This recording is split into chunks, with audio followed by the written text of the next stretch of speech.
Welcome to Digital Citizenship, Access for All. According to ISTE authors Mike Ribble and Marty Park, digital citizenship is defined as the ethics, concerns, and opportunities associated with living in a digitally engaged society. They describe 9 essential elements of digital citizenship. Our discussion today will focus on digital access, the equitable distribution of technology devices, connectivity, and online resources. Digital access provides us with the ability to fully participate in a digital society. ISTE, the International Society for Technology and Education, calls upon educators to advocate for equitable access to educational technology, digital content, and learning opportunities to meet the diverse needs of all students. To ensure all students have access to the technology and connectivity necessary to participate in authentic and engaging learning opportunities, and that educators are supported in using technology to advance learning that meets the diverse learning, cultural, and social-emotional needs of individual students. To fully support and empower students, we first need to address the accessibility of physical devices like computers and tablets, and consider the necessity of reliable connectivity, which allows students to access the digital tools and platforms that house educational content and activities. We then need to consider the design of materials in a digital format, and finally reflect on the capacity to provide appropriate accommodations to support an individual's cognitive and physical needs. When we are aware of access and equity issues, we can remove unnecessary barriers and empower all students to access the tools they need for learning. 2020 demonstrated to all of us that the need for online remote access for K-12 instruction and learning resources is now integral to the U.S. education system. This includes devices, connectivity, and accessibility. It is important to remember that while students may have a computer or a phone, that doesn't necessarily mean they have home Wi-Fi, unlimited data, or live in an area with a strong broadband signal. The overall lack of access and connectivity is often referred to as the digital divide. And while access to digital devices has increased dramatically in light of the pandemic, broadband availability is still at the heart of the divide, with an estimated 21.3 million people lacking access.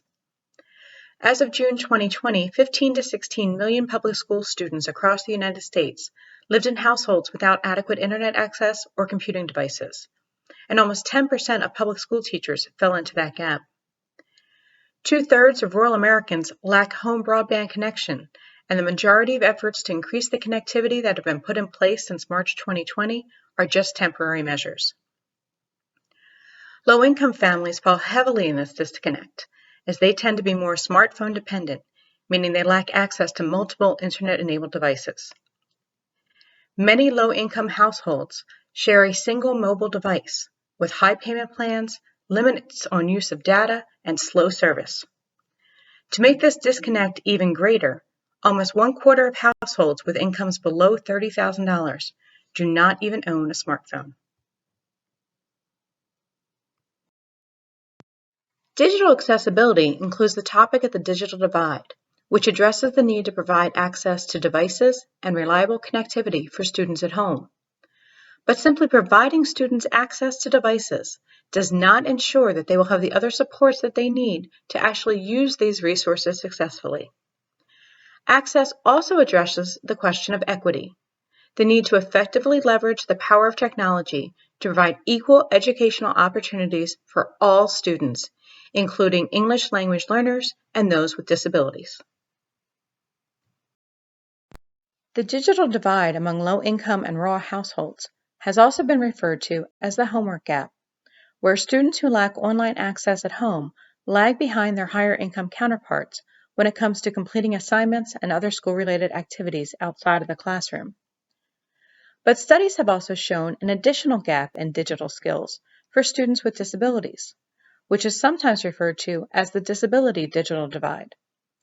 The student's disability itself affects a person's ability to see, hear, or manipulate devices.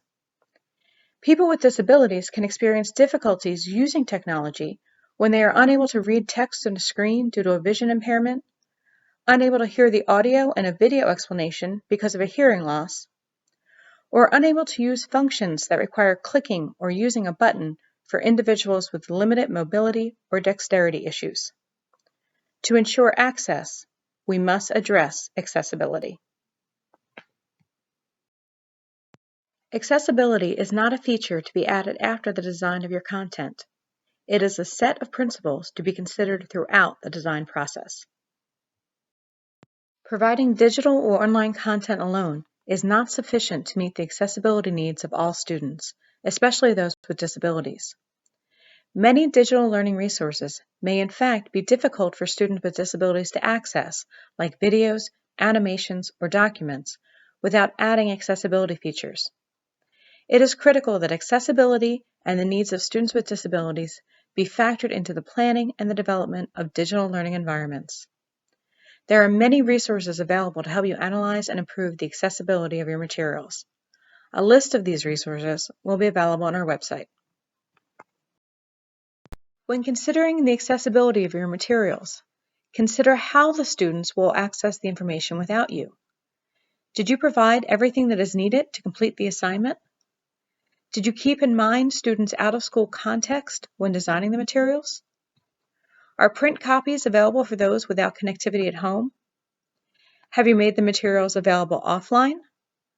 Are electronic files and videos downloadable so students can download while on school Wi-Fi but still have access to it at home? Do students with physical or developmental disabilities have the resources and tools they need to access the material efficiently? We also need to consider equity, ensuring all individuals have the capacity and resources needed to fully participate. Provide equity by ensuring students have access to devices, connectivity, and opportunities. For students with disabilities, equity means removing barriers and ensuring that they can interact with all digital technology. Accessible technologies are those that people with disabilities can perceive, operate, understand, and interact with, regardless of physical, visual, speech, auditory, neurological, or cognitive issues. When designing or evaluating content to ensure access by the broadest range possible, it is helpful to refer to the 4 principles of accessibility, also referred to as POUR. Is it perceivable? Can users see and hear the content? Did you add descriptions or alt text to your images, providing essential information for those with visual impairments or when the images fail to load? Did you include closed captions and transcripts for learners who are deaf or hard of hearing and for language learners? Did you remember that not everyone perceives color the same way? So did you include visual clues or icons like X's or checks to accompany color coding? Did you make your text readable and legible, considering size, font, spacing, and contrast? Is it operable? Can users interact with the content using a variety of tools like a mouse, keyboard, or voice commands? Do you provide a clear structure with descriptive headings and organize your content into sections to improve navigation? Did you create descriptive links, avoiding long URLs or generic click here's, making each link unique and indicating what will happen when selected?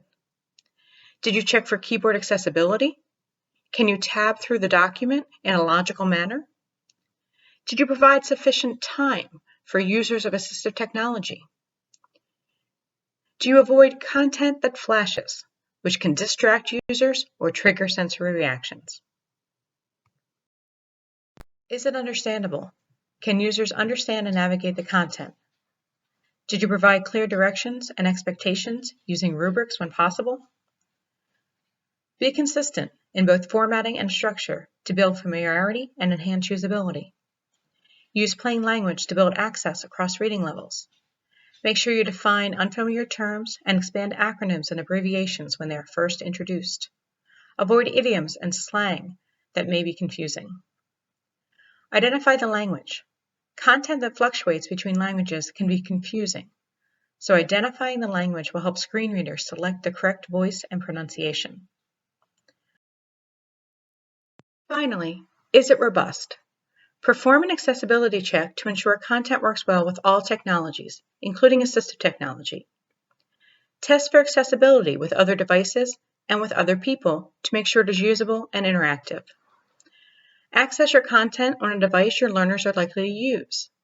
Identify any problems with the format or usability. Content that may have worked well on a computer with a mouse and keyboard may not be as easy to navigate on a tablet with only touch gestures. Access the content using your students' assistive technology and talk with your students. Let them know that you want them to notify you of any issues. Accessibility is a shared responsibility. Choosing digital materials and technologies that are designed to be accessible is integral to universal design for learning. UDL is a framework to improve and optimize teaching and learning for all by including options that address the variability that is present in every learner and every learning environment. Accessibility is foundational to UDL, and it is represented in each layer of the UDL guidelines. Accessible digital materials and technologies may be customized and adjusted to meet the individual needs of all learners. Accessible versions of educational materials may mean the difference between learning barriers and learning opportunities. The use of accessible digital materials and technologies strengthens opportunities for all learners to experience independence, participation, and progress. One of the easiest ways to make information accessible to students is to teach them how to access the built-in accessibility features on their computers, tablets, and smartphones. These features can include color contrast, mouse options like speed, size, and color, text-to-speech and captioning tools, on-screen keyboards, sticky keys, and dictation options, just to name a few. Encourage your students to explore these features as part of their basic instruction to the technology, and you may be surprised at the individualized features many students select to use. While some features may provide much-needed accommodations in line with a student's IEP, many others may be simply utilized because the students prefer the options available. Allowing all students the opportunity to customize the way they access information helps normalize the use of these features and makes their use more natural for those individuals who require the accommodations. When we normalize the use of accessibility features, we open the door to let all students have access to the tools they need to succeed. While assistive technology is defined as any item, piece of equipment, software program, or product system that is used to increase, maintain, or improve the functional capabilities of persons with disabilities, many of us use these tools every day. AT can be no-tech like highlighters, magnifiers, hand grips, visual supports, or even graphic organizers. It can be low-tech, audiobooks, adaptive keyboards and mice, timers, or switches, tools that can provide multiple means of engagement. AT can also be high-tech, like specialized design apps and extensions, text-to-speech and screen readers, dictation or speech recognition software, communication devices, or other tools that can provide for specific accommodations needed for individuals to fully participate in a digital society. Assistive technology is all around us, from the glasses on our face to the smart speakers in our home. The more we normalize the use of accessibility features for everyone, the more we allow all students the opportunity to customize the way they access information. Assistive technology and educational technology can often intersect or overlap when the same tech tool is being used to meet the needs of students. For example, a screen reader or audiobook that reads text aloud is considered AT for a student who is blind or visually impaired. But that same tool can also be highly beneficial for a student who struggles with reading. Additionally, any student can also choose to access these tools to reduce eye strain, to hear a word pronounced, or simply as an alternate means of accessing the information. When we allow students the opportunity to customize how they engage and interact with learning, we normalize the use of all tools for all students. Why do we need to ensure access for all? Because being meaningfully connected is especially important to ensuring equal access to learning opportunities. It means doing all we can to ensure connectivity, accessible materials, and tools to connect students to their learning both inside and outside of the classroom. to help ensure that everyone can fully participate in a digital society. You can find these and other resources at the LRC-South at Rowan University. Thank you for joining us today.